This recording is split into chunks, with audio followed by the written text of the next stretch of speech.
Gases होंगी, liquid form हो सकता है जो धीरे धीरे ठोस होना शुरू हुआ होगा।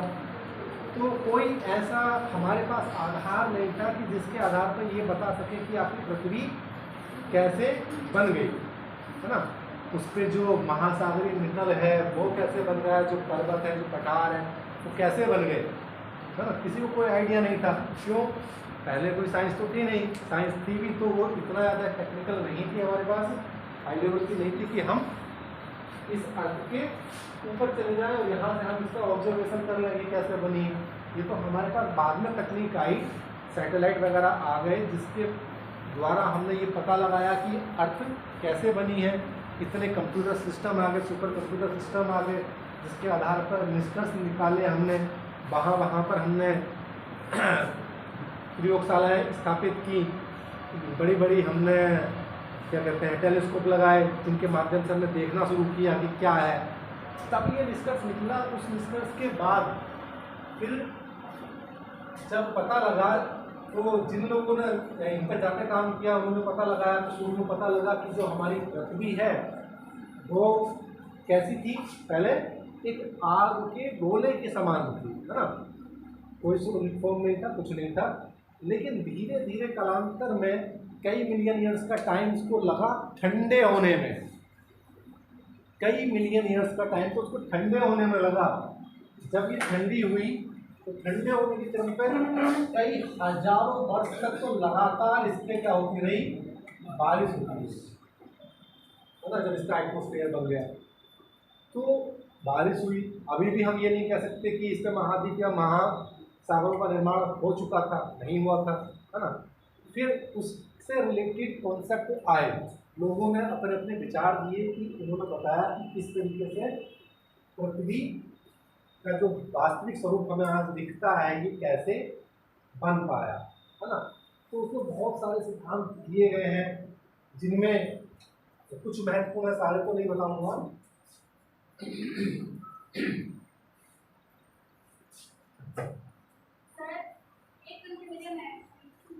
मतलब बारिश हुई तो बारिश होने के लिए पर्यावरण और पेड़ पौधे होने चाहिए, तो उस समय तो ना पर्यावरण था ना पेड़ पौधे, बारिश कहाँ से? जो वो बारिश हुई वो बारिश ये वाली नेचुरल वाली बारिश नहीं हुई जो हमारे यहाँ होती है। पहले जो बारिश हुई वो कैसी हुई, एसिडिक बारिश हुई, है ना। वो बारिश जो कभी भी कैसे भी गैसेस के द्वारा हो जाती है, वो वाली बारिश हुई, जिसके कारण ये ठंडा होना शुरू हुआ।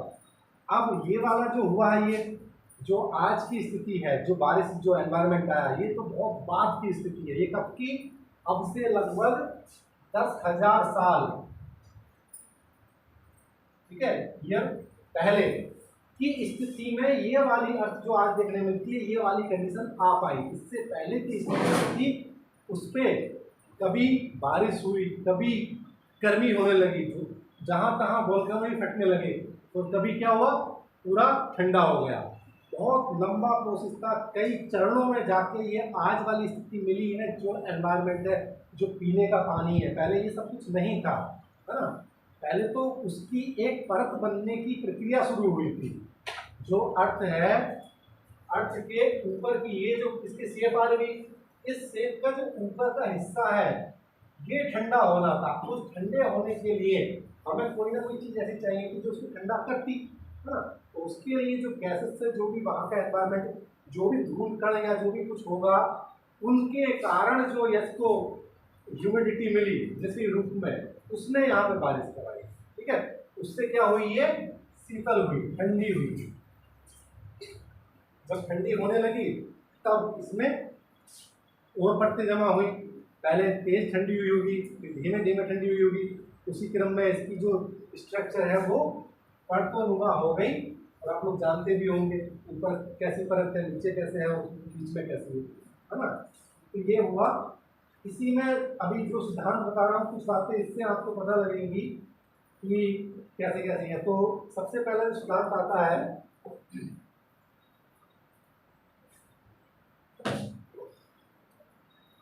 वो है लॉर्ड कैल्विन, ठीक है। लॉर्ड कैल्विन का सिद्धांत है। इन्होंने क्या बताया, इन्होंने जो बात अभी मैं बता रहा था वो बताया था, एक नेबुला थी, उस नेबुला से एक प्लैनेट निकला जो अर्थ हुआ, ठीक है। पहले गर्म था, धीरे धीरे इस प्लैनेट में क्या हुआ, संकुचन हुआ। संकुचन का मतलब समझते हैं ना, खिंचाव होना शुरू हो गया है ना, संकुचन हुआ। और जब संकुचन हुआ तो बड़ा ही बड़ा ऐसा लॉजिक दिया कि अब सोचोगे कि ऐसा भी हो सकता है। तो उन्होंने क्या कहा, ये थी अर्थ, इसमें संकुचन हुआ, खिंचाव हुआ। खिंचाव होने के कारण क्या हुआ, जो उठे रह गए वो, क्योंकि पहले इनको ये भी नहीं पता था पृथ्वी गोल है, जो उठे रह गए वो क्या हो गए, पर्वत बन गए या महाद्वीप बन गए, और जो गहरे थे वो महासागर बन गए। इन्होंने ये बात बताई है ना। जो आज के टाइम में तो हमें बिल्कुल ही, क्योंकि अब हम इतना जान चुके हैं, समझ चुके हैं कि ये तो हो ही नहीं सकता है कि कोई भी चीज़ है उसमें संकुचन हुआ, ऊपर उठा भाग जो है महाद्वीप बन गया, और जो नीचे धंस गया था वो महासागर बन गया। क्या आप लोग सोच सकते हैं कि ऐसा हो सकता है? जो पहली बार पढ़ रहे होंगे वो तो सोच ही सकते हैं, है ना। एक क्रम से तो आगे बढ़ोगे, जब आपको पता ही नहीं है कि रिसेंटली क्या थ्योरी है महाद्वीप की उत्पत्ति की, तो आप इसको सही मान सकते हैं ना, ऐसा होगा। जब किसी बच्चे को कुछ नहीं पता, उसे तो जो बता दो वो सही है नहीं है। तो ये सिद्धांत दिया, और साथ में इन्होंने बताया कि अभी तो ये स्ट्रक्चर आई, फिर क्या बताया कि कई हजार सालों तक जो जल वाष्प उस पर जमा हुई ऊपर, उससे कई हजार सालों तक बारिश होती रही। उस बारिश के कारण जो भाग नीचे धंस गया था वो क्या बन गया, महासागर के रूप में स्थापित हो गया। ये इनका सिद्धांत था, किसका, लॉर्ड कैल्विन का। ठीक है, तो इसमें दो बातें आपको ध्यान रखनी होंगी।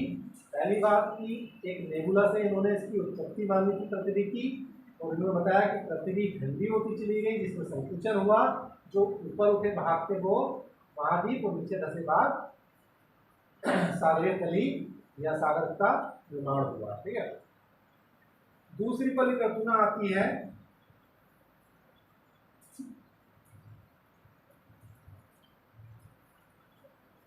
इसमें, एक जब इन सिद्धांतों का एक पॉइंट लिखते रहा हो, है ना, हो सकता है एग्जाम में कुछ पूछ ले, मैच करने दे दे। मैच करने कैसे देगा, चार नाम दे देगा, कैसे दे देगा, कैल्विन दे देगा, और इधर लैकबर्ट दे देगा, उधर लोथन ग्रीन दे देगा, और फिर इधर क्या दे देगा, एक तरफ लिख देगा संकुचन, ठीक है, एक तरफ लिख देगा अभिनति, एक तरफ लिख देगा टेट्राहेड्रल। अब इनको क्या करवाएगा, मैच करवाएगा कौन सा किसका है। तो इसलिए इनको लिख लिया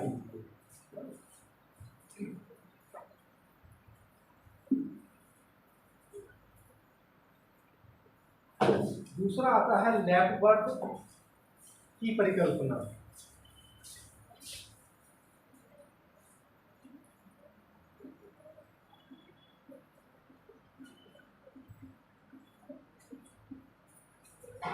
इनकी जो परिकल्पना थी महाद्वीपों को लेकर, वो भी लगभग ऐसी थी, लेकिन उसमें थोड़ा सा चेंज था।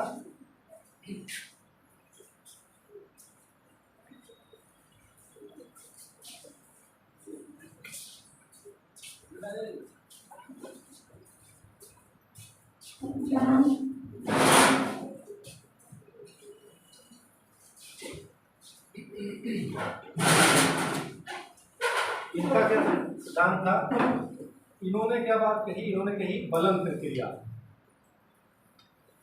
बलन के कारण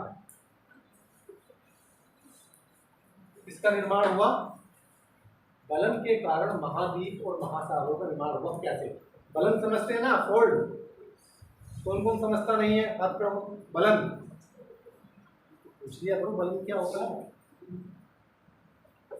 ये एक सीधी रेखा है, इस रेखा पर इधर से दबाव पड़ा, इधर से दबाव पड़ा, इस दबाव के कारण ये रेखा इस तरीके से होगी।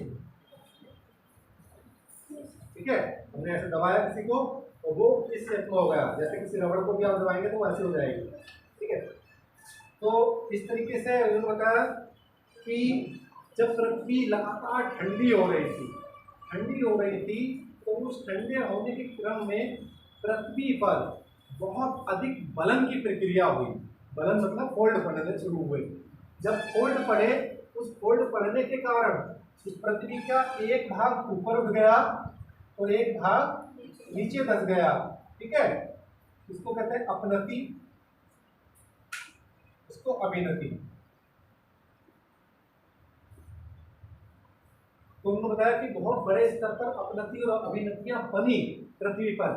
जो अपनति थी वो महाद्वीप बनी और जो अभिनति थी, जो गहरे भाग थे, वो महासागर बने। इन्होंने ये बात बताई। ठीक है,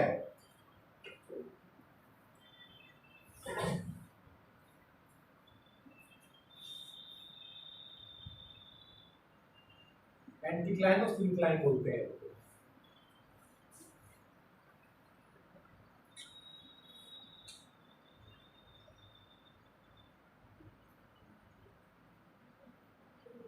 दो तरीके के आपके पास आ गए। पहले वाले ने बताया कि संकुचन हुआ, उस संकुचन के कारण कुछ भाग ऊपर उठ गया, कुछ नीचे। उसने और अपडेट किया। क्या किया? संकुचन तो ऐसे थोड़ी ना हो गया, संकुचन के कारण, बलन के कारण वो बलन पड़ा, है ना। जैसे आप समझिए, ये समझिए, ये अर्थ है, ये अर्थ का क्या है? ठोस भाग है। ये क्या है? खोखला, थोड़ा हल्का भाग है।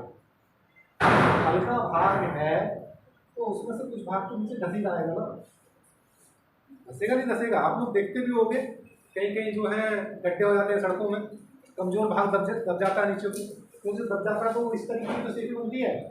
कोई तो दिमाग लगाया अपना, इस तरीके का सिद्धांत दे दिया कि ऊपर का भाग हल्का था, नीचे तो ठोस होकर चला गया, ऊपर अभी इतना कुछ नहीं होता। तो इस तरीके की स्थिति बनी, जो ऊपर उठ गए वो। बात नहीं होता। ठीक है, अभी दो तरीके की चीजें आई, अब तीसरा आया। उसने और ज्यादा जितना आगे बढ़ाया,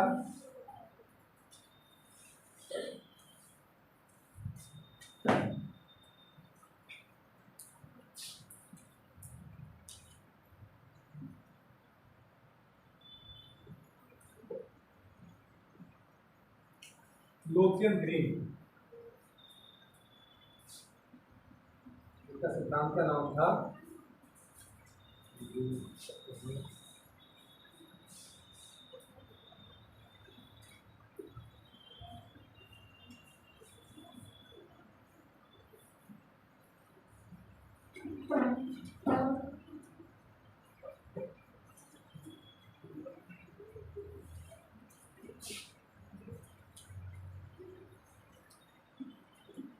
चतुष्फलक या टेट्राहेड्रल।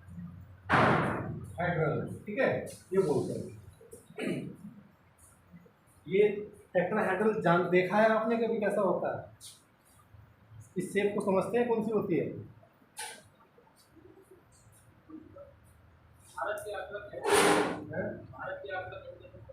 हाँ, भारत की आकृति को बोलते हैं।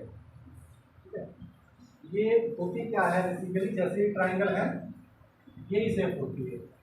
ठीक है, अब टेट्राहेड्रल का मतलब है कि इसमें कितने होंगे? 4 ट्रायंगल होंगे आगे पीछे इधर, एक इधर, एक इधर, एक इधर, एक इधर, इस तरीके से होंगे जो आपस में मिल गए हैं। इस तरीके की शेप होती है। ठीक है, जैसे ये है, एक तरफ ये होगा, एक तरफ ये होगा, एक तरफ ये होगा, तो इन सबको मिला के जो आकृति बनेगी वो क्या बनेगी? टेट्राहेड्रल।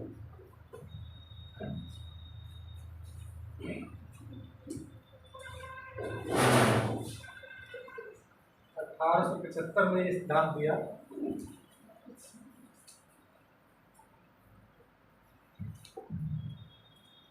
ये सिद्धांत पहला सिद्धांत था जो थोड़ा सा टेक्निकल लगा और लगा कि कुछ ठीक है।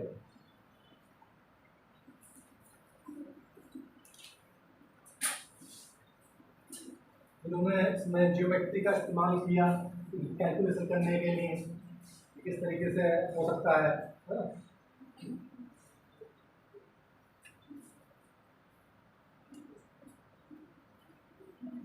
पहले मैं सिद्धांत का इनका पूरा एक स्ट्रक्चर बना देता हूँ कि क्या था, उससे फिर आपको समझाने में आसानी चले। बातें नहीं करो अपनी।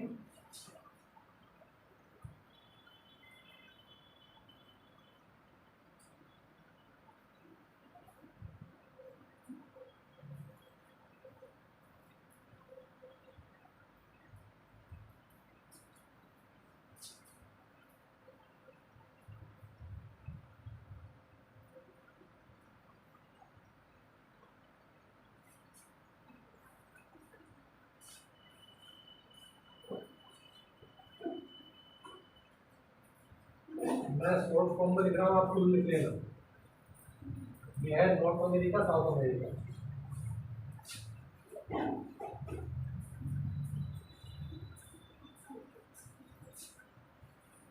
Asia, Europe.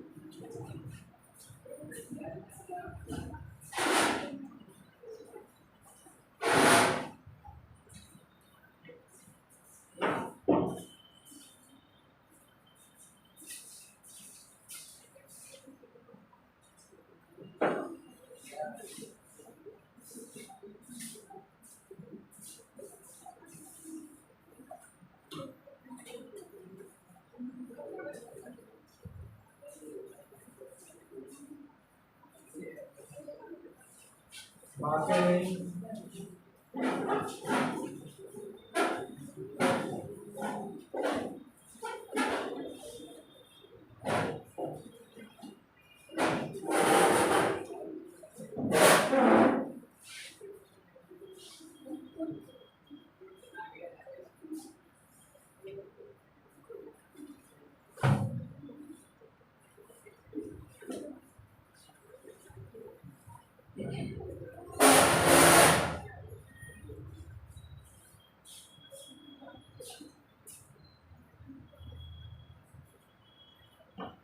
ठीक है, तो इन्होंने जो सिद्धांत दिया उसका ये एक भी डायग्राम भी इन्होंने दिया। ठीक है, ये जो डायग्राम है इसको कहते हैं टेट्राहेड्रन। ठीक है, तो इस सिद्धांत में इन्होंने क्या, पहले तो इन्होंने अपने सिद्धांत में क्या बातें बतानी चाहिए, किस किस को एक्सप्लेनेशन करना चाहा। इन्होंने सबसे पहला एक्सप्लेनेशन था कि उत्तरी गोलार्ध में महाद्वीपों की संख्या या महाद्वीप का एरिया ज़्यादा क्यों है। ठीक है, महाद्वीप है, आप लोग देखते हो उनके दक्षिणी गोलार्ध में महाद्वीप इतना नहीं है, इतना कितना है उसमें है, उत्तरी गोलार्ध में है ना। एक पॉइंट ये था। दूसरा पॉइंट था स्थल और जल का त्रिभुज के रूप में पाया जाना, यानी कि जितने भी आप देखते हैं जो महाद्वीप है, जैसे अफ्रीका है, अफ्रीका है वो भी त्रिभुज के रूप में है, इंडिया है वो भी त्रिभुज के रूप में है, इधर अमेरिका है वो भी त्रिभुज के रूप में है, ऑस्ट्रेलिया है वो भी लगभग त्रिभुज के रूप में। ये सारे जो महाद्वीप हैं वो त्रिभुज के रूप में क्यों है ना। जो इनकी क्यूरियोसिटी थी, जैसे आपको कोई रिसर्च करना हो तो आप क्या कुछ तो किसी चीज़ के बारे में ऑब्जर्वेशन करोगे ना कि ऐसा क्यों है ना, तभी तो उसके बारे में आगे बढ़ोगे। तो ये उनकी क्या थी, हाइपोथेसिस थी, ऑब्जर्वेशन थे कि ऐसा है, ऐसा क्यों है। ठीक है, और तीसरा पॉइंट था कि उत्तरी गोलार्ध में चारों ओर स्थल तथा दक्षिणी गोलार्ध में जल, लेकिन दक्षिणी ध्रुव पर स्थल है ना, दक्षिणी ध्रुव पर स्थल है, जबकि वैसा वहाँ नहीं है। तो इन्होंने क्या देखो अपना दिमाग लगाया, इधर लैंड, ऊपर का हिस्सा जो है, अपने सिद्धांत को सही करने के लिए ऊपर के हिस्से में इन्होंने क्या दिखाया है, स्थलीय क्षेत्र ज्यादा दिखाया है, नीचे एक स्थलीय क्षेत्र दिखा दिया अंटार्कटिका। तो यानी कि अभी तक जो इन्होंने सोचा था उसके अकॉर्डिंग ये बिल्कुल सही चल रहे थे, जो सिद्धांत इन्होंने सोचा था, है ना। अगला पॉइंट था इनका कि प्रशांत महासागर का अधिक विस्तार क्यों है। अब यहाँ देखो आपको प्रशांत महासागर नहीं दिख रहा है, दिख रहा नहीं, जबकि प्रशांत महासागर की बात है। तो प्रशांत महासागर कहाँ है, इसके पीछे पूरे हिस्से में क्या है, प्रशांत महासागर है।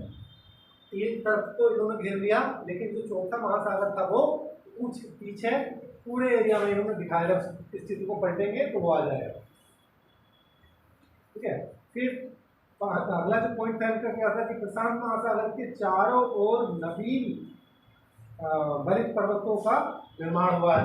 यानी कि प्रशांत महासागर पीछे है, ये वाला और ये वाला हिस्सा, इसका कहता है इसके चारों ओर इधर क्या है, नवीन बलित पर्वतों का निर्माण हुआ है। तो आप देखेंगे नॉर्थ अमेरिका, साउथ अमेरिका, पूरे जो ये बेल्ट है, इस बेल्ट में आपको नवीन बलित पर्वत आराम से इसी वे में देखने को मिलेंगे।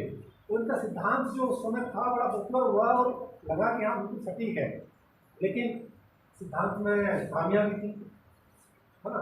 तो बताएंगे कि जैसे है तो अब इन्होंने सिद्धांत दिया तो इन्होंने क्या कुछ और बातें मान ली, अपने आप से मान ली। उन्होंने क्या कहा कि जो पृथ्वी है वो क्या है, एक गोला है।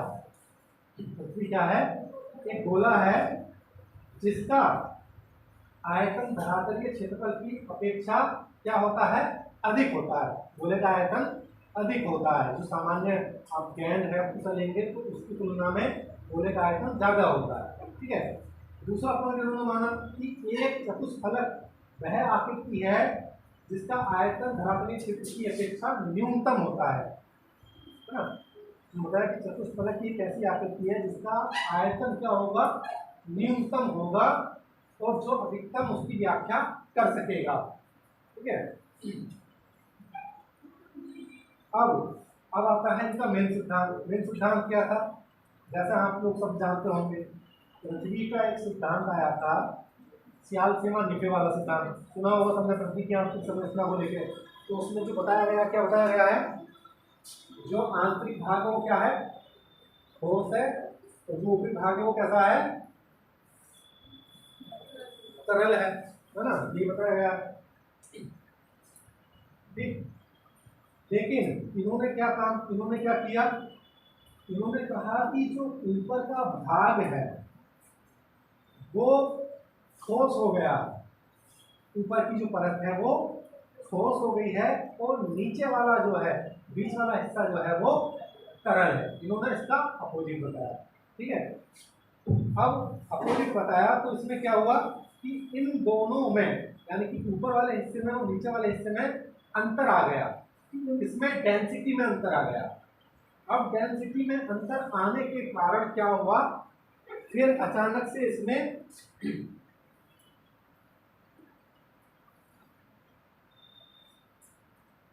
इसमें क्या हुआ, परिवर्तन हुआ, और इसकी शेप जो कि यहाँ लिक्विड दिखा रहा है, इसकी शेप इस तरीके से कन्वर्ट हो गई। जो ऊपर वाला हिस्सा क्या था, वो ठोस था, ठोस वाला इधर तो क्या इधर इधर ये हुआ, और बीच में क्या रह गया, तरल। तो तरल वाला सारा क्या रह गया बीच में, है ना। तो इस तरीके से इस प्रकार की शेप को इन्होंने अपने महाद्वीपीय सिद्धांत के रूप में प्रदर्शित किया। अब उस सिद्धांत को जब बता दिया इन्होंने, तो उन्होंने बताया कि जो तीनों कोने हैं, तीनों कोने हैं, उन तीनों कोनों पर क्या है, महाद्वीप की अवस्थिति है, और बीच में सेंटर में महासागरों की उपस्थिति है ये। और जो एरिया बीच में बच जाता है, रहता है, थोड़ा सा जो स्थल है, उसको इन्होंने यूरोप की संज्ञा दी कि वहां पर यूरोप है वो सेंटर में है। यानी कि इनके सिद्धांत में भी क्या था, यूरोप को प्राथमिकता दी गई, यूरोप को इन्होंने सेंटर में दिखाया। क्यों, क्योंकि जितना भी ज्योग्राफिकल डेवलपमेंट हुआ था वो कहाँ से शुरू हुआ था, सब यूरोप से हुआ था। तो यूरोप को अपने आप में इन्होंने सेंटर में रख दिया। हम देखो यहाँ पर भी सेंटर में है ना, ये इनका सिद्धांत था। अब एक नजरिए से तो सिद्धांत सही लगेगा जब तक हमें जानकारी नहीं है कि हाँ सही बात है। देखो यूरोप अमेरिका इधर है, अंटार्कटिका नीचे है, यूरोप बीच में दिखाई दिया, यूरोप है मैप में बीच में आए, अभी भी एशिया एक साइड में हो गया, ऑस्ट्रेलिया नीचे की तरफ, यहाँ की तरफ ऑस्ट्रेलिया दिखा दिया। तो सिद्धांत देखने में तो बड़ा सही लग रहा था, लेकिन जब इसका हम साइंटिफिक रूप पर आएंगे तब ये सिद्धांत पूरी तरीके से क्या हो जाएगा, खराब हो जाएगा, धराशायी हो जाएगा। अब वो क्या पॉइंट है जो इसकी आलोचना करते हैं सिद्धांत की। कोई भी त्रिकोण चीज है, कोई भी ट्रायंगल है, जैसे ये ट्रायंगल है, इसे हम क्या नचा सकते हैं, घुमा सकते हैं, ये कौन केंद्र पर घूम जाए, है संभव ही नहीं है। और वो भी तब जब एक हिस्सा इसका कॉन्टिनेंट का हो, है। तो इनके सिद्धांत की सबसे बड़ी खामी ये थी कि जो इन्होंने चतुष्फलक आकृति बताई थी, उस आकृति को लेकर एक केंद्र के सहारे घूम ही नहीं सकती है पृथ्वी उस तरीके से जिस तरीके से पृथ्वी का रोटेशन और परिक्रमण होता है, वो काम हो ही नहीं सकता है। तो यहाँ सिद्धांत इनका चौपट हो गया। दिया तो था मेहनत करके, लेकिन पूरी तरीके से साइंस को नहीं पढ़े थे। ठीक है, क्यों नहीं हो सकता था? संतुलन ही नहीं रहेगा ना। संतुलन तो केवल तभी बन पाएगा आप जितने भी प्लैनेट हैं तो कैसे हैं, गोल। गोल क्यों है? संतुलन बनाने के लिए। दूसरी कोई भी स्ट्रक्चर है, इसे कितनी देर तक हम हवा में रख सकते हैं? नहीं घुमा सकते हैं, पलट के गिर जाएगा, संतुलन नहीं बनेगा। लेकिन एक गोल को हम आराम से, देखा होगा अपने फुटबॉलर जो है कैसे एक उंगली पर लगा के रखे, है ना, एक इस तरीके की आकृति को नहीं लगा सकते। तो इसलिए इनका सिद्धांत भी क्या हो गया, खराब हो गया। ठीक है, कुछ समझ में आया तीनों सिद्धांत में कि हमसे चल रहे हैं? पहले ने क्या बताया था, संकुचन, दूसरे ने बलन, तीसरे ने टेट्राहेड्रल, उसकी चतुष्फलक आकृति बताई, उस आकृति के तीनों कोनों को महाद्वीप बताया और बीच में सागरों को, समुद्रों को बताया। ठीक है, यहाँ तक कोई दिक्कत नहीं। अब इसके बाद आता है जो सिद्धांत वास्तविकता के धरातल पर थोड़ा बहुत मिल जाता है।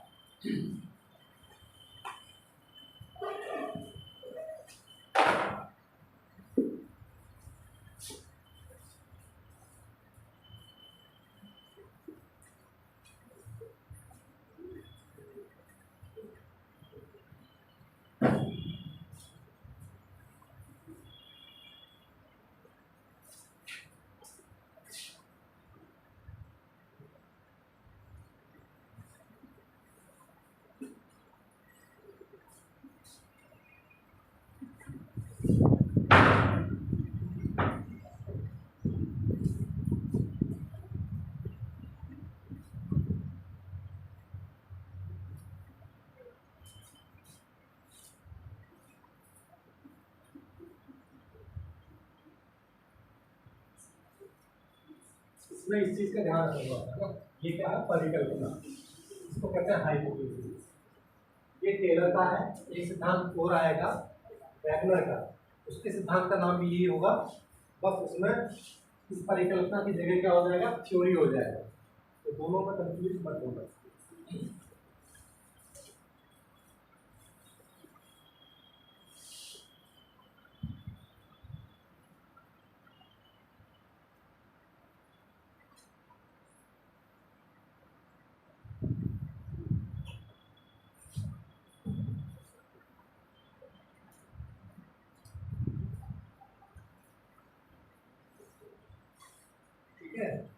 तो ये सिद्धांत दिया था F.B. टेलर, इसका पूरा नाम था। 1908 में इसका सिद्धांत आया था और 1910 में पब्लिश हुआ था।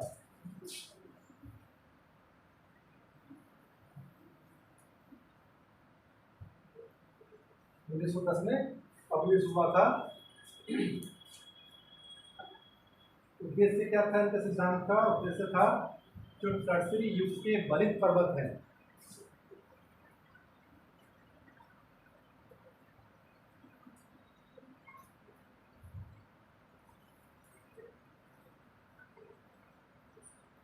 बलित पर्वत टर्सरी युग के हैं, उनकी व्याख्या करना। ठीक है, बलित पर्वत समझते हैं ना, फोल्डिंग माउंटेन जो होते हैं, फोल्डिंग माउंटेन से जैसे अभी जो आपको बताया था, ये जिस माउंटेन में इस तरीके की फोल्ड पड़े होते हैं वो फोल्डिंग माउंटेन, तो उनकी व्याख्या। ठीक है, तो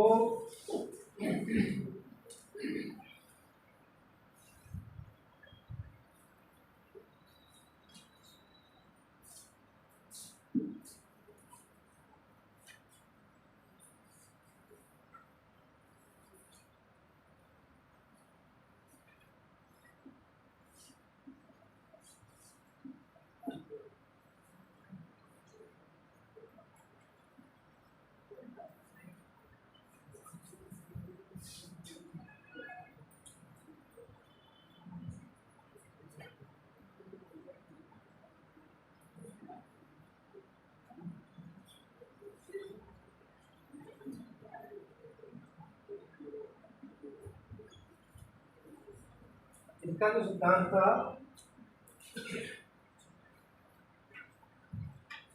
प्रारंभिक क्रिटेशियस युग में दिया को आधार बनाकर दिया गया, ठीक है।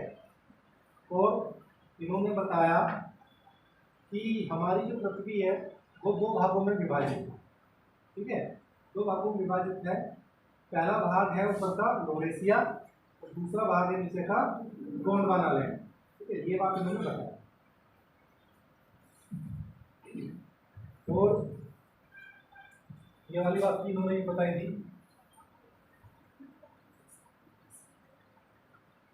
सियाल जो है वो सीमा पर तैर रहा, ठीक है।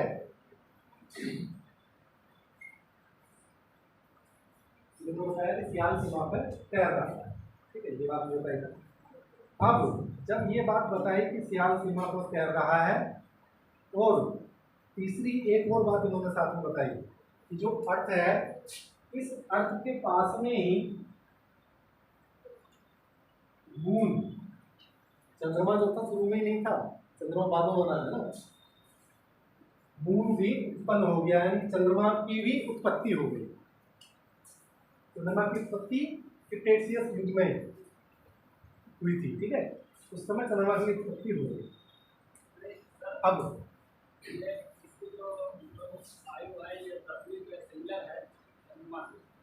हाँ, तो इसकी सिमिलर हो सकती है, लेकिन आया तो बाद में है ना। पहले क्या बने? पहले स्टार बने, स्टार के बाद क्या बने? प्लैनेट बने, प्लैनेट के बाद क्या बने? क्या बने? क्योंकि मून बने। तो मून की उत्पत्ति बाद में हुई है, मटेरियल तो वही है, मटेरियल तो वही है ना। तो इन्होंने बताया कि मून बना। अब जब मून पैदा हो गया तब क्या हुआ? चंद्रमा जब पैदा हो गया तो चंद्रमा की जो ग्रेविटी फोर्स था उस समय क्या था? ज़्यादा था, है ना। और ये लोरेशिया और गोंडवाना और सियाल सीमा ये कंडीशन थी। अब इनमें क्या हो गया कि जो लोरेशिया वाला पार्ट था और गोंडवाना लैंड वाला पार्ट था, ये दोनों पार्ट में क्या हो गया? विषुवत रेखा की ओर मूवमेंट हो गया, है ना।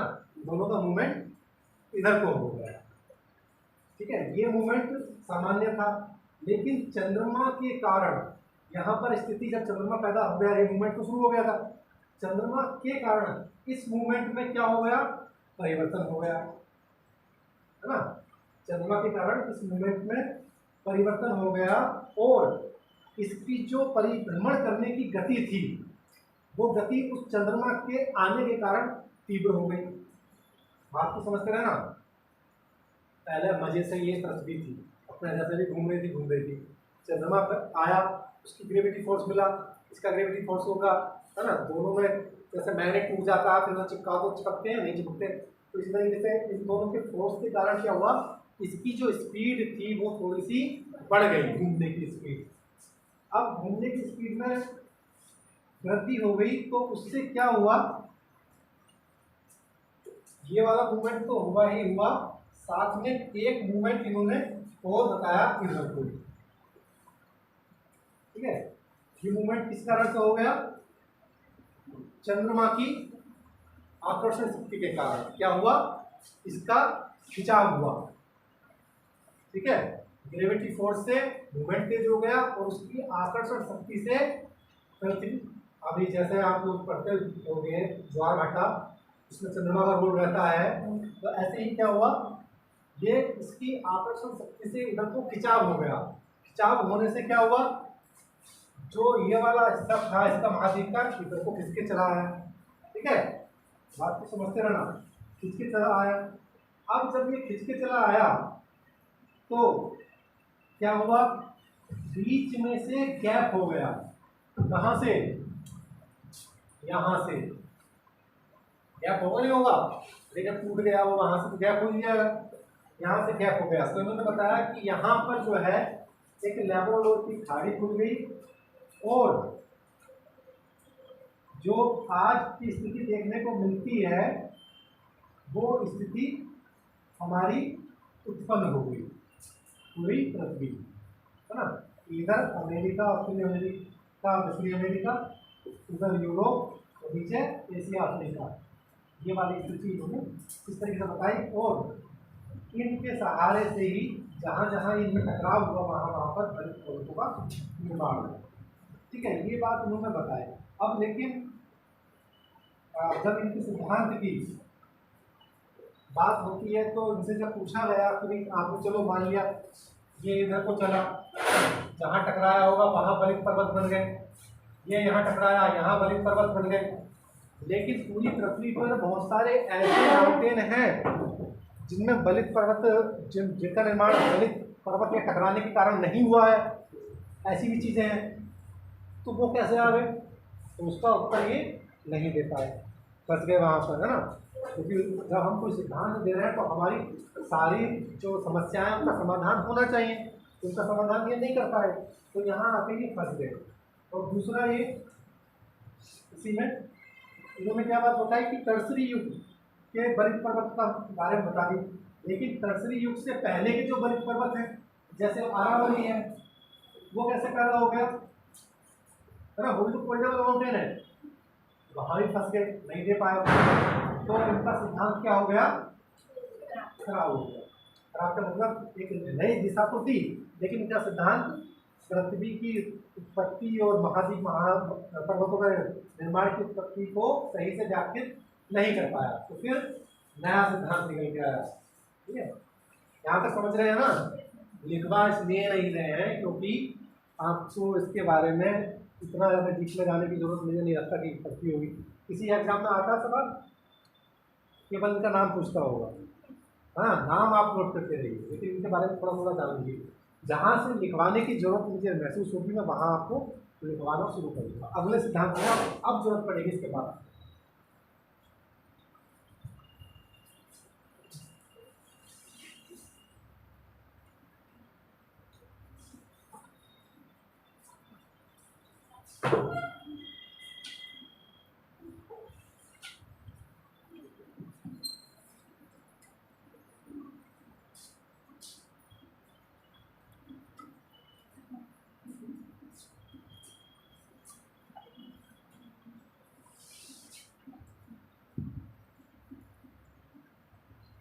कॉन्टिनेंटल ड्रिफ्ट सिद्धांत, ये बहुत महत्वपूर्ण सिद्धांत है, इसके बारे में आपको जानकारी होनी चाहिए। ठीक है, इसका मैं एक स्ट्रक्चर भी बनवा दूँ।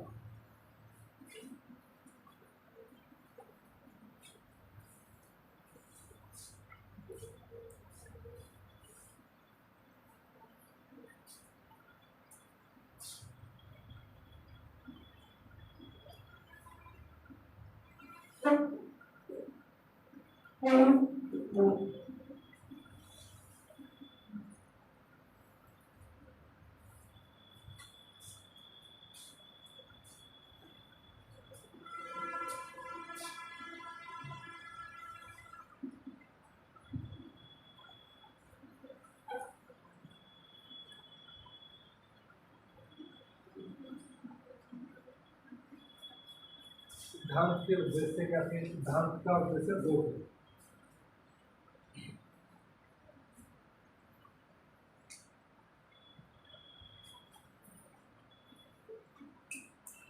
देखो, ये रैनर का मार्ग के सभा सिद्धांत एकमात्र ऐसा सिद्धांत है जो पृथ्वी पर महाद्वीपों और महासागरों की और पर्वतों की उत्पत्ति की व्याख्या करने में सफल हुआ है। ठीक है, इस सिद्धांत ने क्या क्या चीजें, सिद्धांत के जो उद्देश्य है मैं उनको सुना रहा हूँ, बाद में लिखवा दूंगा तरसी होती है। सिद्धांत के जो उद्देश्य क्या था, इनका जानना था कि हमारा जो पृथ्वी है उस पृथ्वी के तापमान में परिवर्तन हुआ है ना, उसकी जलवायु में परिवर्तन हुआ, तो उस वो परिवर्तन कैसे संभव हो पाया है उसकी व्याख्या करना। ठीक है, ये उसको जानना चाहते थे। दूसरा था अंटार्कटिका महाद्वीप पर जो कोयला पाया जाता है वो पहले ऐसे क्षेत्र में रहा हुआ था कि जो कभी बिल्कुल ठंडा था, है ना। वहाँ पर जब हमने उस अंटार्कटिका वाले क्षेत्र में जो कोयला यानी कि अंटार्कटिका वाले क्षेत्र में क्या मिल रहा है, कोयला मिल रहा है। और अंटार्कटिका का क्षेत्र आज के टाइम में कैसा है, ठंडा है। तो कोयला कहाँ मिल सकता है, गर्म क्षेत्रों में मिल सकता है। तो यानी कि जब उसके नीचे कोयला मिला तो उससे क्या निष्कर्ष निकाला इन्होंने, उससे ये निकाला कि जरूर ऐसा हुआ होगा कि यहाँ पर पहले कभी गर्म रहा होगा, अब भले से यहाँ ठंडा है ना। तो इन्हीं सवालों के इनको उत्तर चाहिए थे। ऐसे ही एक और दूसरा चीज़ है कि दक्षिणी अफ्रीका, अमेरिका, ऑस्ट्रेलिया में कार्बोनिफेरस युग के, इनको आप देखोगे अफ्रीका को ये समझो ये है, ये अमेरिका और ऑस्ट्रेलिया का कहना था कि ये सब, इन सब में इस जगह पर एक ऐसी वनस्पति मिलती है कि जो बिल्कुल सिमिलरिटी रखती है एक दूसरे से, यानी कि जो यहाँ है वो यहाँ है, वो यहाँ है। तो उससे उन्होंने अनुमान लगाया कि ये सिमिलरिटी तो तभी हो सकती है ना जब वो चीज़ पहले या तो पास में रही हो, अब अलग हो गई हो, है ना। तो ये इनके क्या थे, दिमाग में आइडिया आ रहे थे कि ऐसा कैसे संभव है, यानी कि जो बातें बताई गई थी अब तक कि खिसकाव हुआ है, ये हुआ है, वो सब सही है, लेकिन कैसे हुआ है ये हम नहीं निष्कर्ष निकाल पा रहे थे। और इनमें सिमिलरिटी क्यों आ रही है, यूरोप का जो माउंटेन है और इधर जो आपका साउथ अमेरिका का जो माउंटेन है, इन दोनों में सिमिलरिटी है। तो ये सिमिलरिटी कैसे है, ये कैसे संभव है, इन सब सवालों को लेकर इनको व्याख्या करनी थी। ठीक है, ये इनके उद्देश्य थे खोज करना कि ऐसा कैसे। इसके लिए उन्होंने दो बातें बताई।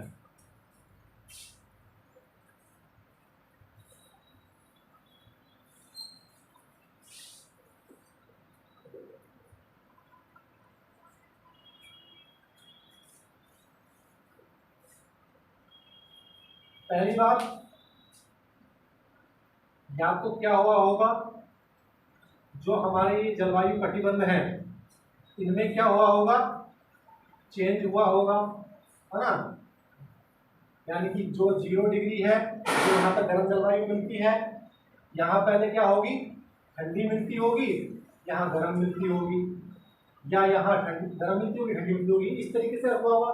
या तो जलवायु में चेंज हुआ होगा, जलवायु पेटियों में, या दूसरा क्या इन्होंने बात बताई, अगर ऐसा नहीं हुआ है, ऐसा तो संभव ही नहीं है, तो उन्होंने दूसरा बताया अगर ऐसा नहीं है तो दूसरा ये है कि जो पृथ्वी के जो सारे महाद्वीप हैं उनमें ही क्या हुआ है, मूवमेंट हुआ होगा। इन दोनों बातों को भी इन्हें सिद्ध करना। ठीक है, पहली बात तो गलत, उन्होंने खुद ही गलत कर दी।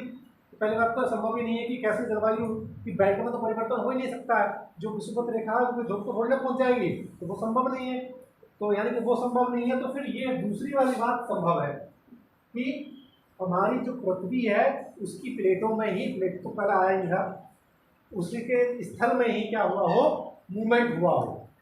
ठीक है, अब इस तथ्य को उन्होंने पकड़ने के बाद अपना सिद्धांत देना शुरू किया। अब जब सिद्धांत उन्होंने दिया तब इन्होंने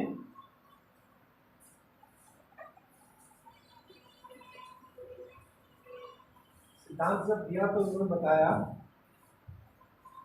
कि भूगर्भ शास्त्रों के आधार पर इन्होंने बताया कि कार्बोनिफेरस युग में समस्त स्थल जो थे वो आपस में जुड़े हुए थे। तब कार्बोनिफेरस में जो पृथ्वी थी वो इस तरीके से थी, ये सारे स्थल जो थे आपस में जुड़े हुए थे। ठीक है, कोई भी अलग नहीं था।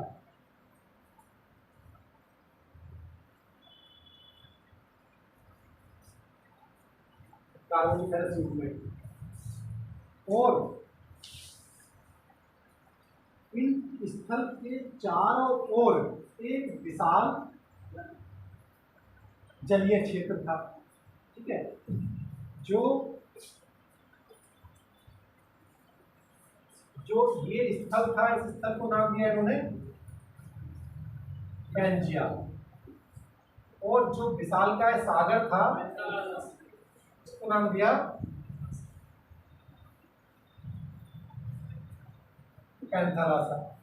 तो इन्होंने बताया हमारी जो उस समय कब कार्बोनिफेरस युग में पूरी पृथ्वी आपस में जुड़ी हुई थी, कोई भी स्थल खंड अलग नहीं था, ना टूटा हुआ था, ठीक है। और उसके चारों ओर सागरीय क्षेत्र था जिसका नाम सागर को उन्होंने नाम दिया पैंथालासा। फिर आगे चल के इन्होंने बताया कि कालांतर में क्या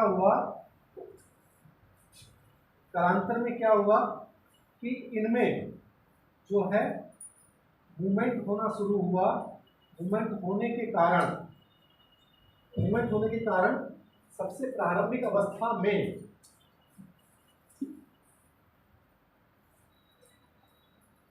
मूवमेंट जब होना शुरू हुआ तो सबसे प्रारंभिक अवस्था में ये दो भागों में टूट गया, ठीक है।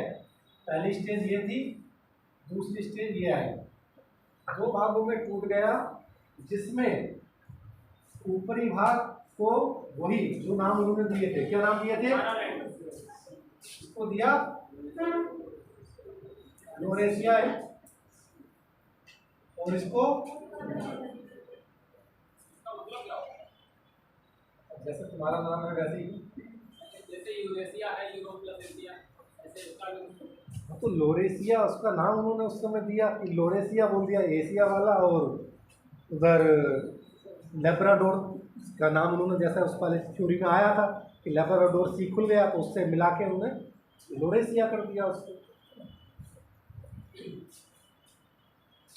तो जो लोरेशिया था इसके अंतर्गत नॉर्थ अमेरिका, यूरोप और एशिया, और उनसे North America, Europe plus Asia, इन भागों को शामिल किया गया और इसके अंतर्गत अफ्रीका, ऑस्ट्रेलिया और अंटार्कटिका को शामिल किया गया, ठीक है। और इसमें साउथ अमेरिका भी इसी में शामिल है। ये सारे पार्ट इसमें दो पार्ट में डिवीजन हो गया, जो बात उन्होंने बताई। फिर इन्होंने बताया कि और आगे चल के क्या स्थिति हुई तीसरी स्टेज में।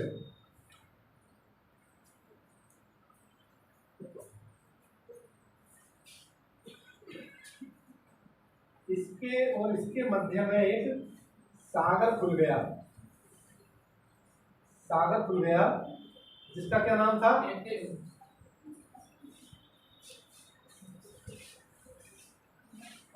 तैतीस सागर। तीसरी स्टेज में यह स्थिति आ गई।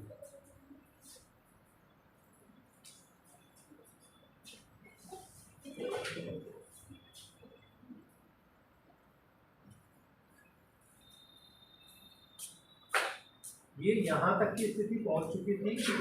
अब इस स्थिति को पहुंचने के लिए जिम्मेदार इन्होंने कुछ अपने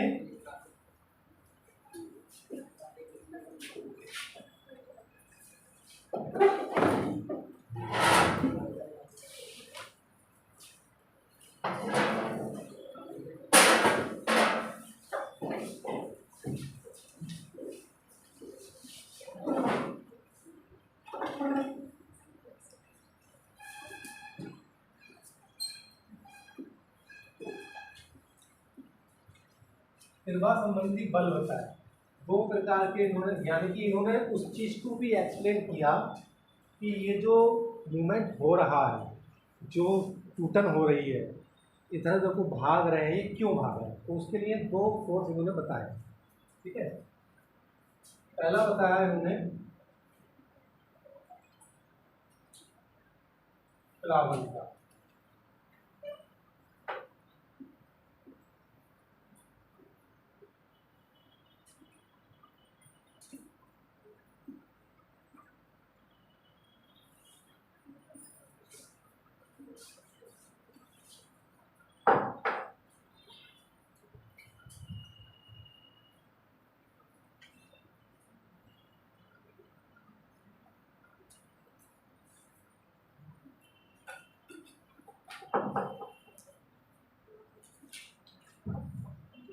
तो पहले वाले सिद्धांत से बताया कि जो हमारे जो बीच में से टूटन हुई है वो प्लावन के नियम के कारण से हुई है कि प्लावनशीलता का नियम यानी तैराव वाला नियम, तैराव तैरने वाला, तैरने के कारण से हुई है कि वो क्योंकि सियाल सीमा पर क्या था, तैर रहा था, जो बताया जाता था पहले सियाल सीमा पर तैर रहा है, तो तैरने के कारण क्या हुआ उसमें टूटन हुई और फिर उनमें मूवमेंट शुरू हो गया। दूसरा बताया कि चंद्रमा की शक्ति के कारण क्या हुआ, प्लावन के कारण ये हुआ, इस तरीके का मूवमेंट हुआ, चंद्रमा की शक्ति के कारण मूवमेंट इधर को घूम गया। तो उससे क्या हुआ कि जो नॉर्थ अमेरिका है और साउथ अमेरिका है उसका पश्चिम की ओर विस्तार हुआ, पश्चिम की ओर विस्तार हुआ और इनके बीच में अटलांटिक महासागर का खुलाव हुआ, है ना। बीच में कौन सा महासागर मिला था, अटलांटिक महासागर का खुलाव हुआ। लेकिन इसमें क्या था कि जो ऊपर वाला हिस्सा था अटलांटिक महासागर की आकृति देखिए आपने कैसी है, इस तरीके से है ना। तो उन्होंने कहा कि जो ऊपर वाला गति थी वो ज़्यादा तीव्र थी और नीचे वाली धीमे थी, जिस कारण से क्या हुआ अटलांटिक महासागर की आकृति असंभव बन गई। ये बातें इन्होंने बताई, ठीक है।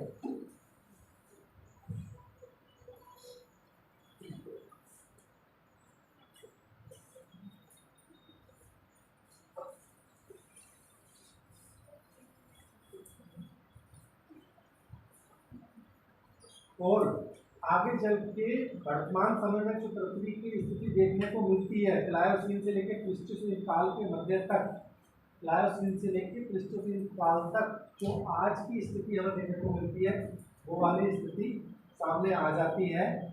और वर्तमान समय में उत्तरी अमेरिका की गति अभी भी तीव्र है और साउथ अमेरिका की गति भी आज भी मंद है, जिस कारण ऐसा कार्य आकृति आ रही है। और साथ ही प्रशांत महासागर लगातार क्या हो रहा है, संकुचित हो रहा है, संकुचित। ये बातें उन्होंने बताई। प्रशांत महासागर ये देखो, ये अर्थ है, मान लो ये अर्थ है, इधर अमेरिका है, इधर एशिया है, प्रशांत महासागर इसके पीछे है। अब ये प्लेट इधर जा रही है, इधर जा रही है ना, ये प्लेट इधर जा रही है, तो प्रशांत महासागर जो ये था पीछे वो क्या हो जाएगा, छोटा हो रहा है।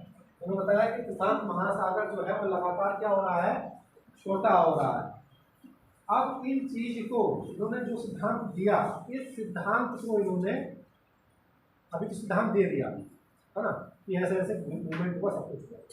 इस सिद्धांत को इन्होंने प्रमाणित किया और जो प्रमाणित किया वो बातें बहुत महत्वपूर्ण है।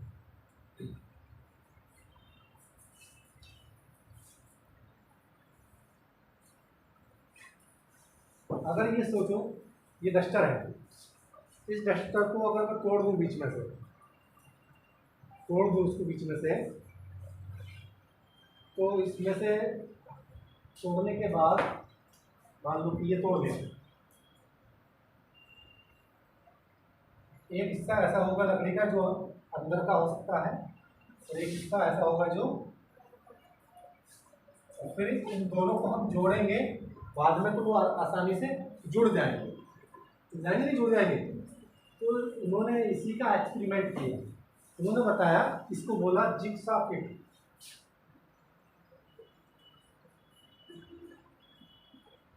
यानी कि जो जैसा था वैसा फिट। तो इन्होंने क्या काम किया, कंप्यूटर के आंकड़ों के आधार पर इन्होंने सारे महाद्वीप जो वर्तमान समय में हैं, जैसे ये मान लो अफ्रीका है, तो इन्होंने क्या किया, ये साउथ अमेरिका इधर था, उसको यहाँ इन्होंने रख के जोड़ के देखा, ठीक है। ऐसे ही यहाँ पर इंडिया को लगा के देखा, लग गया वो भी। इधर ऑस्ट्रेलिया को लगा के देखा, वो भी लग गया। तो जब इन्होंने उनको फिट किया, फिट करने से पता लगा कि बिल्कुल एक्यूरेट अवस्था में वो वहाँ पर जाकर लगे। जैसे आज के टाइम में भी अगर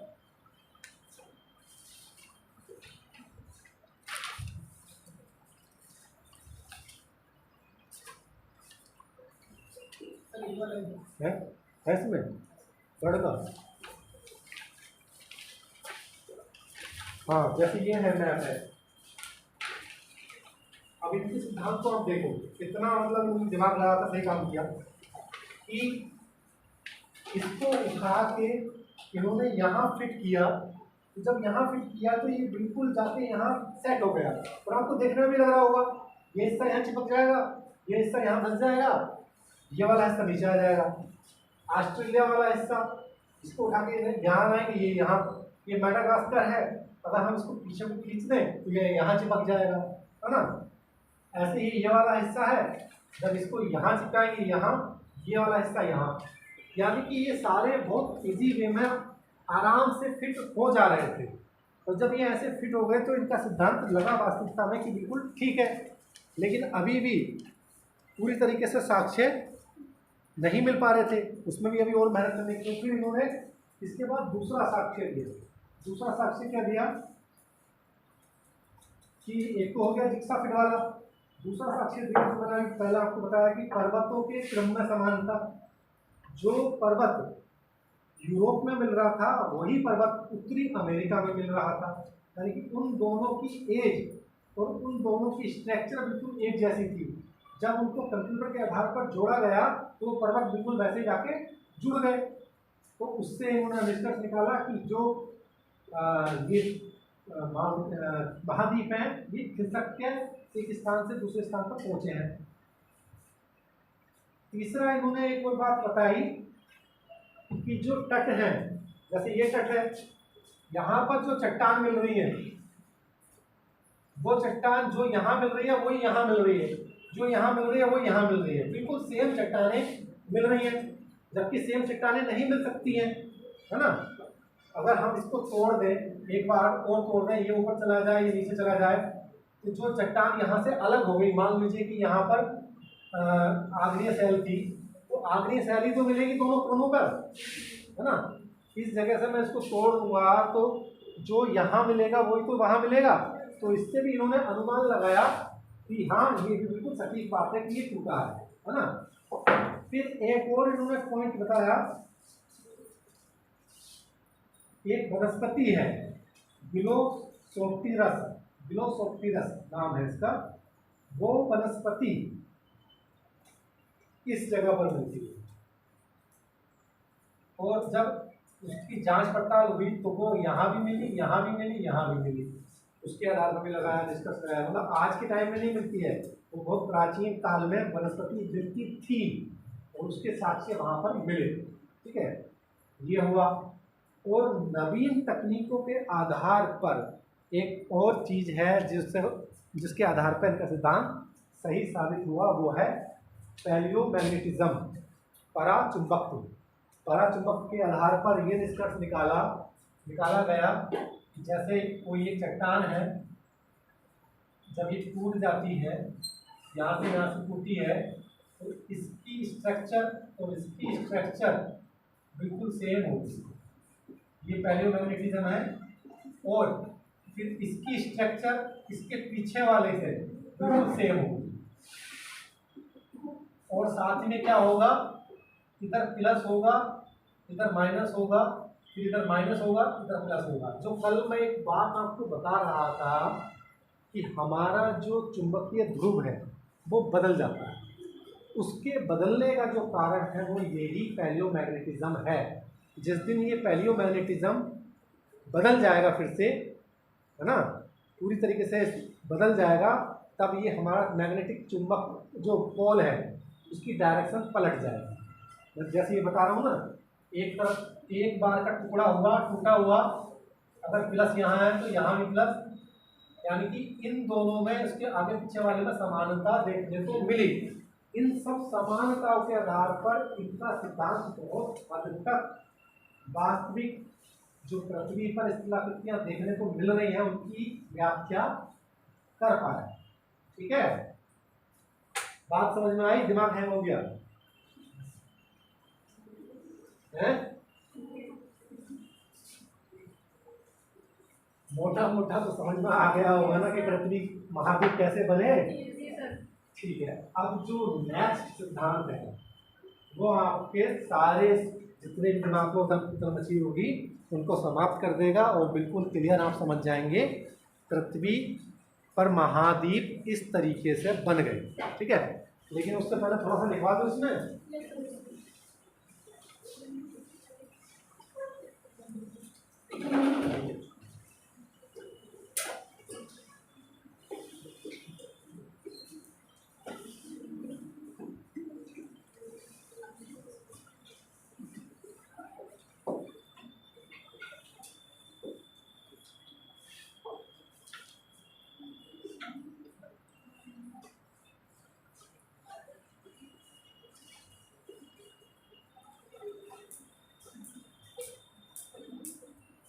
कितने लोग चाहते हैं लिखवाएं, कितना चाहते हैं नहीं लिखवाएं?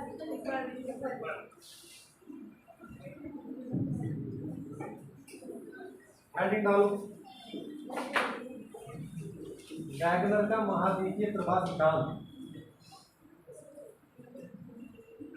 ज्यादा नहीं है, बहुत छोटा, जितना समझाया है उतना ही बहुत समराइज में लिखवाएंगे, तो ज्यादा टाइम नहीं लगेगा, 10 मिनट तक खत्म हो जाएगा। देखो पहला लिखो भूमिका। भूमिका, भूमिका या प्लस भूमि या इंट्रोडक्शन जो भी लिखना है उसमें डैश लगा के लिख लो। वैगनर एक जलवायु वेत्ता तथा भूगर्भ वेत्ता थे। सीधा पॉइंट में लिखना, पहला पॉइंट हो गया है, भूगोल वेत्ता थे जिन्होंने अपना अगला पॉइंट 1912 में इन्होंने प्रतिपादन किया सिद्धांत। ऐसा कर लो, देखो जैसे मैं बता रहा हूँ भूमिका, इसमें पॉइंट लिख लो, पहला पॉइंट, दूसरा पॉइंट, 3 पॉइंट, फिर दूसरा बोलूंगा उसमें भी इस तरीके के पॉइंट, छोटा छोटा पॉइंट लिख लो, पूरा डिटेल में मत लिखो। 1912 में सिद्धांत प्रतिपादन तथा उसका विवेचन 1915 में हुआ।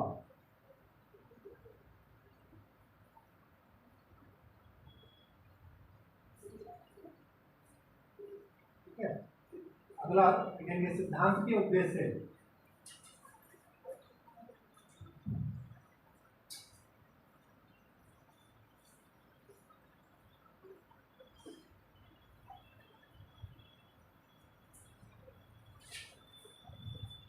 इसमें लिखें भूमंडल, पहला उद्देश्य है भूमंडल पर अनेक ऐसे क्षेत्र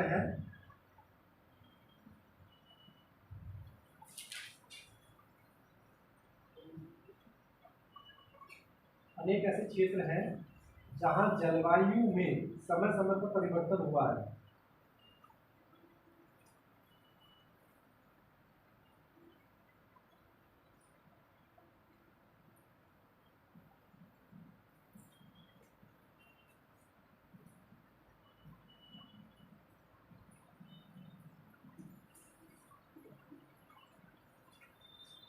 इस प्रकार वनस्पति तथा जलवायु के मध्य विभेदों की व्याख्या करना। इस प्रकार वनस्पति तथा जलवायु के मध्य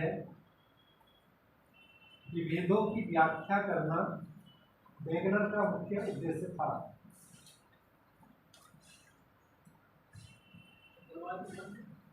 जलवायु के मध्य विभेदों, अंतर लिखो, अंतर की व्याख्या करना ही वैगनर का मुख्य उद्देश्य था।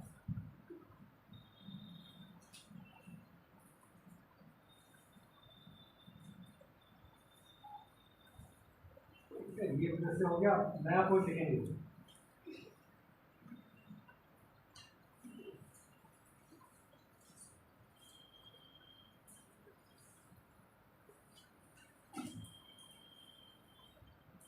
मान्यताएं। मान्यताएं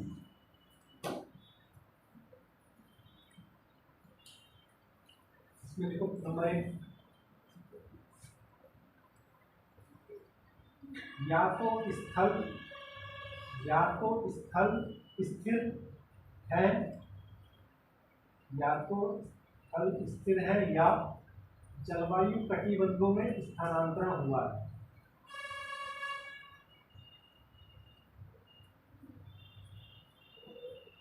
कटिबंधों में स्थानांतरण हुआ है।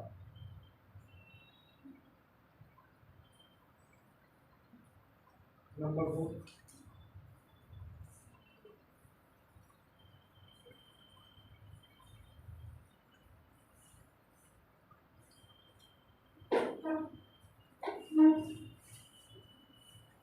यदि जलवायु कटिबंध स्थिर रहे हैं तो स्थल भागों का स्थानांतरण हुआ है।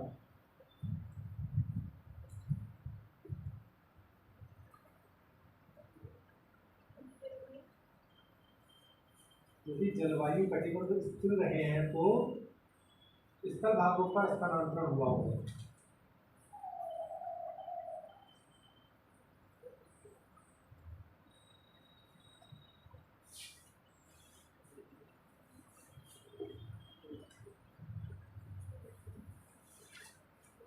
ठीक है, मेन हेडिंग नया डालेंगे, सिद्धांत का आधार। सिद्धांत का आधार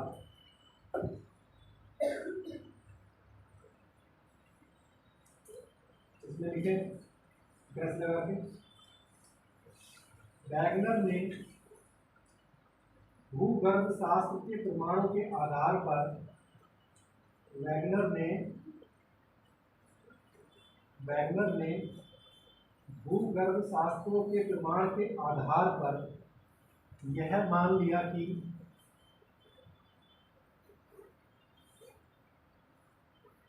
पीछे आवाज पहुंच रही है सबको सही। यह मान लिया कि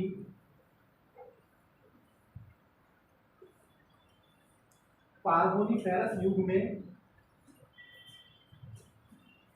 समस्त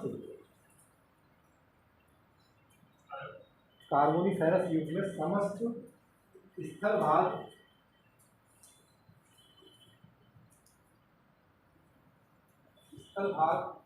एक स्थल के रूप में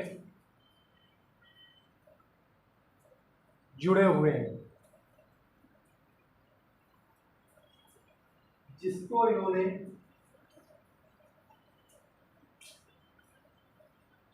पैंजिया नाम दिया।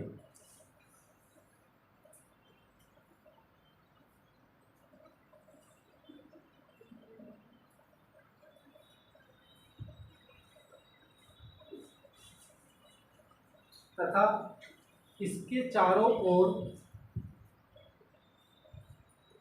एक विशाल जलभाग था, जिसे पैंथालासा नाम दिया। चाहो तो एक छोटा सा डायग्राम बना भी सकते हो इस तरीके से, सारे स्थलों को जोड़ते हुए ऐसे जोड़ लो, इसको पैंजिया लिखो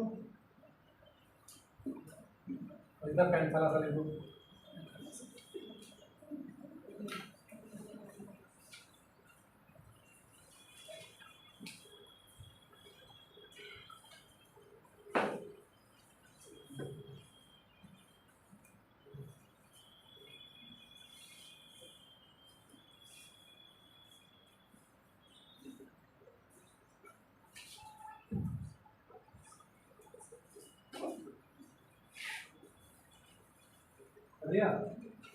लाइन चेंज करके, पैंजिया का उत्तरी भाग लॉरेशिया तथा दक्षिणी भाग को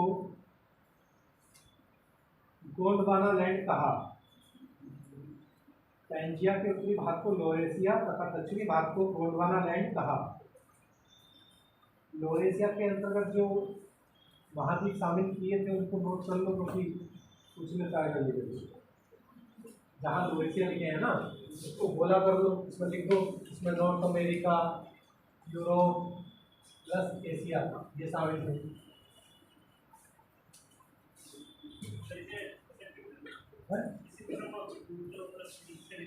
लिख दो, जो लिखो, लॉरेशिया में उत्तरी अमेरिका, यूरोप तथा एशिया को शामिल किया गया तथा गोंडवाना लैंड में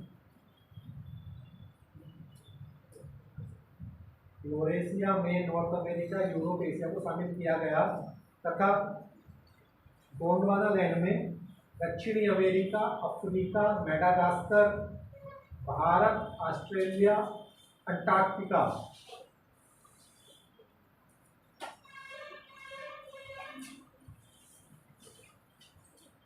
गोंडवाना लैंड में दक्षिण America, Africa, Madagascar, Bharat, Australia तथा अंटार्कटिका को शामिल किया गया।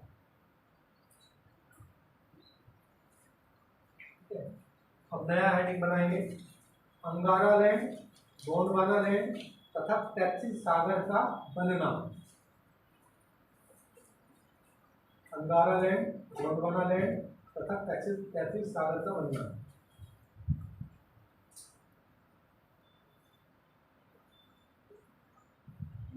लिखेंगे इसमें, लेट कार्बोनिफेरस युग में पैंजिया दो भागों में टूट गया था। लेट कार्बोनिफेरस युग में पैंजिया दो भागों में टूट गया था।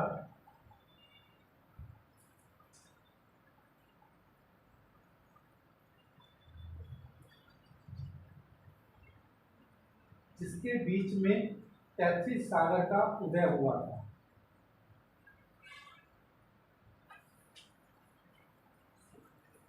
टैक्सिस सागर का उदय हुआ था।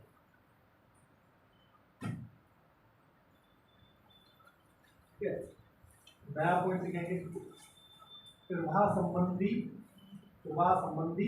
बल। प्रवाह संबंधी बल इसमें लिखेंगे, वैगनर के अनुसार सियाल सीमा पर तैर रहे थे। वैगनर के अनुसार सियाल सीमा पर तैर रहे थे। तैरने का प्रमुख कारण चंद्रमा तथा सूर्य का ज्वारीय बल था। या इसको प्लावर बल भी कर सकते हैं। तैरने का प्रमुख कारण सूर्य और चंद्रमा का ज्वारीय बल था।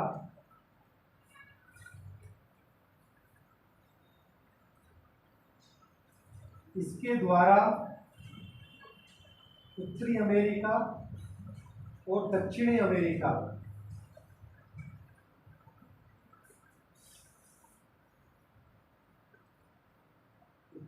और दक्षिणी अमेरिका का पश्चिम की ओर प्रवाह हुआ।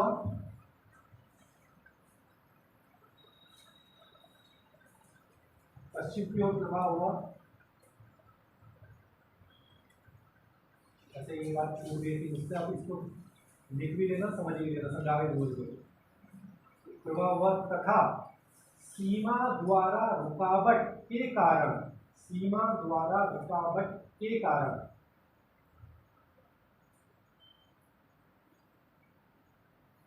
महाद्वीपों के पश्चिमी किनारों पर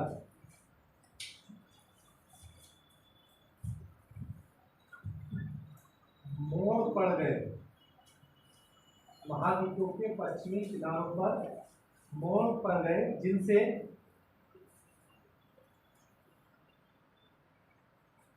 एंडीज और रॉकी बलित पर्वतों का निर्माण हुआ। एंडीज तथा रॉकी जैसे बलित पर्वतों का निर्माण हुआ। उन्होंने क्या बताया था कि जो ये वाला हिस्सा जो था, जब इधर को चल रहा था तो जो सीमा थी, नीचे वाला जो सीमा थी, उसने रुकावट पैदा की। रुकावट पैदा करने के कारण इनके चारों ओर क्या बन गया, इधर रॉकी बन गया और इधर एंडीज बन गया। ये माउंटेन बन गए। ये बात इन्होंने बताई थी, जबकि ये पूरी तरीके से क्या है, गलत है। यही इनका सिद्धांत बात खा गया कि उसने कौन सी रुकावट पैदा कर दी जिसकी वजह से माउंटेन बन गए। यही क्या था इनका सबसे बड़ा फायदा। कैसे बने माउंटेन, रुकावट पैदा करने से बने, कैसे बने?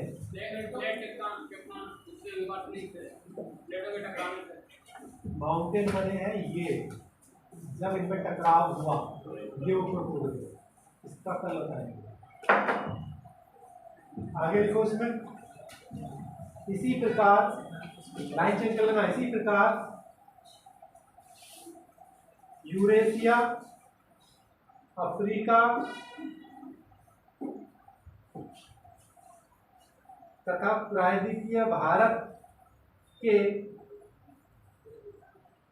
भूमध्य रेखा की ओर,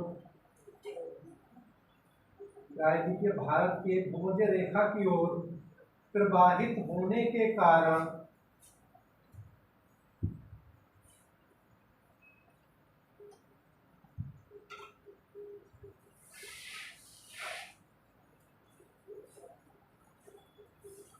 भूसन्नति मोड़ में बदल गई, भूसन्नति मोड़ में बदल गई।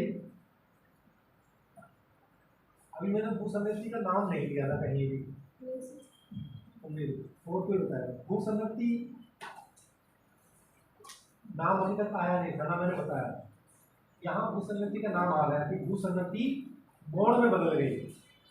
ये भूसन्नति कौन सी भूसन्नति की बात कर रहे हैं? कौन बताना चाहेगा? हाथ खड़ा करना। सिद्धांत में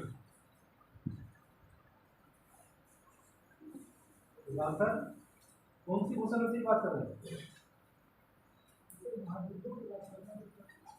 नहीं, ये जो लाइन है कि भूसन्नति मोड़ में बदल गई जिससे टर्सरी युग के पर्वतों का उदय हुआ। लाइन की मतलब टर्सरी युग के पर्वतों का उदय हुआ जिसका कारण उत्प्लावन बल है, जिसका कारण उत्प्लावन बल है। नहीं बता पा रहे? भूसन्नति, भूसन्नति कौन सी हुई? जो 33 सागर खुला था वो 33 सागर एक भूसन्नति थी। ठीक है,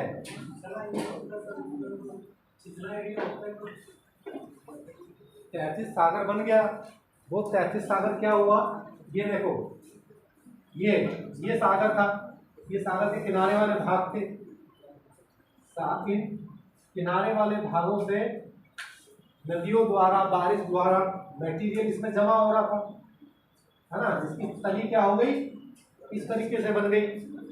फिर ये क्या करें, इनमें फोल्ड पड़ने के कारण इनमें क्या हो गया? फोल्ड पड़ गया और ये इस तरीके के माउंटेन के रूप में बन गई। जो बात ये कह रहे हैं, ये किस कौन से फोर्स से हुआ? उत्प्लावन के फोर्स से, जिसमें तैराक वाला तैर रहा था, है ना। आगे लाइन चेंज करके लिख लें। प्लायोसीन से लेकर प्लीस्टोसीन के मध्य महाद्वीप ने अपना वर्तमान स्वरूप धारण कर लिया।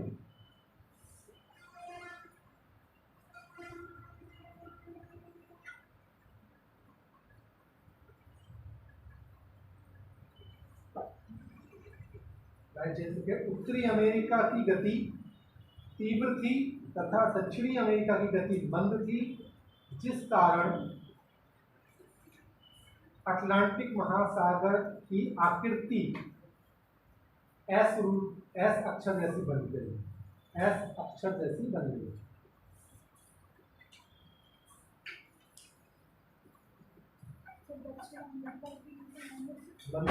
उत्तरी की तेज थी जिस कारण अटलांटिक महासागर की आकृति एस आकार की बन गई।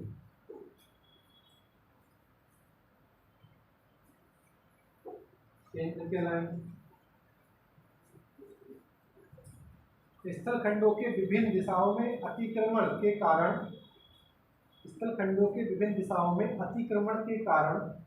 प्रशांत महासागर संकुचित हो गया। थोड़ा धीमे।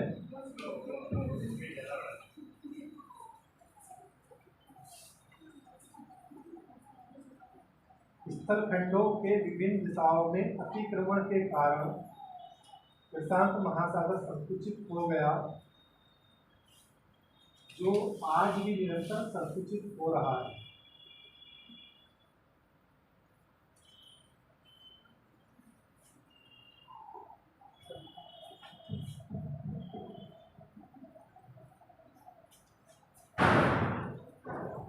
नया हेडिंग बनाएंगे, सिद्धांत के पक्ष में प्रमाण। नया हेडिंग बना लो।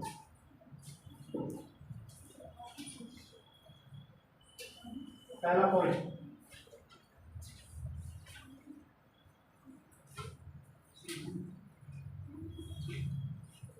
पहला पॉइंट, जिग्साफिड, वही जो मैंने लिखा था,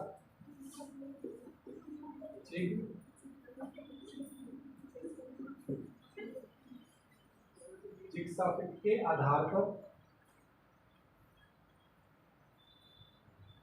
दक्षिणी अमेरिका और अफ्रीका को जोड़कर देखा गया।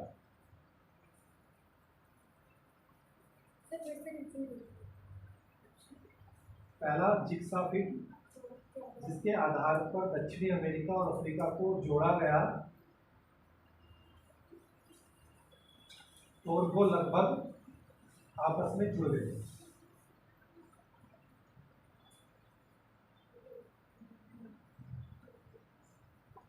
दूसरा पॉइंट, ग्रीनलैंड का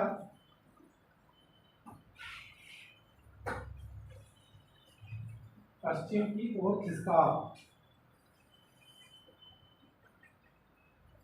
एक पॉइंट और है इसमें, मेरे पास लिखा भी नहीं है और मुझे याद है, जो आपका कनाडा वाला हिस्सा है और कनाडा वाले हिस्से से लेकर उधर साइबेरिया वाला हिस्सा, ठीक है, तो वहाँ से एक कोई पक्षी है जो लगातार हर साल वहाँ से वहाँ जाता है,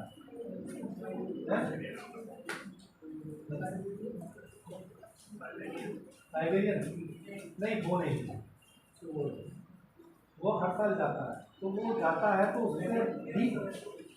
उससे भी उन्होंने ये अनुमान लगाया कि उस पक्षी का संबंध जरूर उस कॉन्टिनेंट से रहा होगा, जिसके कारण वो वहाँ पर जाता है ना। उसका पक्षी का नाम याद नहीं आ रहा। चलो लिख लो, ग्रीनलैंड का पश्चिम की ओर खिसकाव। ग्रीनलैंड आज भी लगातार पश्चिम की ओर खिसक रहा है। अगला नंबर लिख लो, पर्वत क्रम में समानता, पर्वतों के क्रम में समानता, जैसे यूएसए के हर्सिनियन, सिल्यूरियन और डिवोनियन, हर्सिनियन, सिल्यूरियन और डिवोनियन यू के पर्वत और यूरोप के हर्सिनियन, सिल्यूरियन और डिवोनियन यू के पर्वत यूरोप के हर्सिनियन पर्वतों से मैच करते हैं।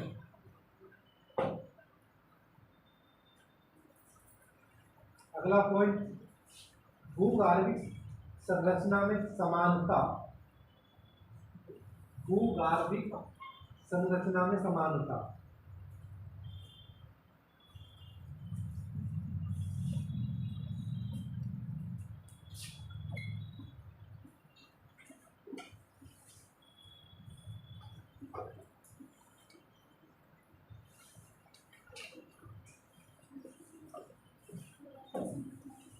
भूगर्भिक संरचना समानता, इसमें जैसे आगे लिखें, ब्राजील के तट तथा अफ्रीका के तट की चट्टानों में समानताएं पाई जाती है।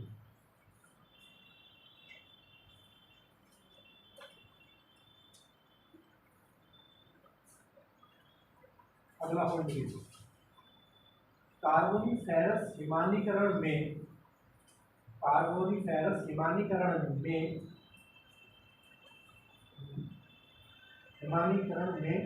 चट्टानों में लिखना, ग्लोसोप्टेरिस, चट्टानों में ग्लोसोप्टेरिस वनस्पति के अवशेष पाए जाते हैं। ग्लोसोप्टेरिस वनस्पति के अवशेष पाए जाते हैं जो दक्षिणी अफ्रीका,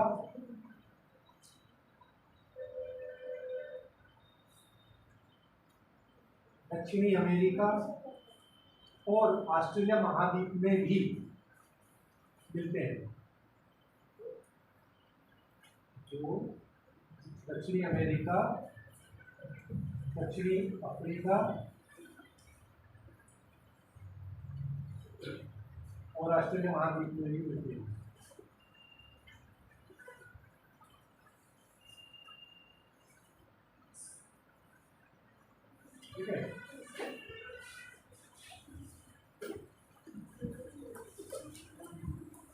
एक और ले लो। पराचुंबक के आधार पर,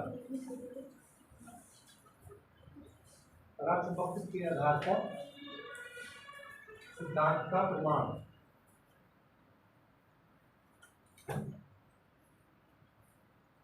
किया गया, सिद्धांत को प्रमाणित किया गया, देखो प्रमाणित किया गया।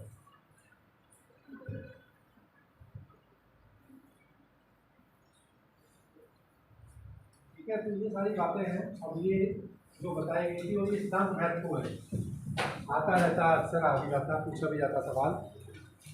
आपके लिए इसलिए महत्वपूर्ण है कि अब जब प्लेट टेक्टोनिक थ्योरी पढ़ोगे आप, प्लेट टेक्टोनिक थ्योरी पढ़ोगे तो उस पर पढ़ना बड़ा आसान हो जाएगा, है ना।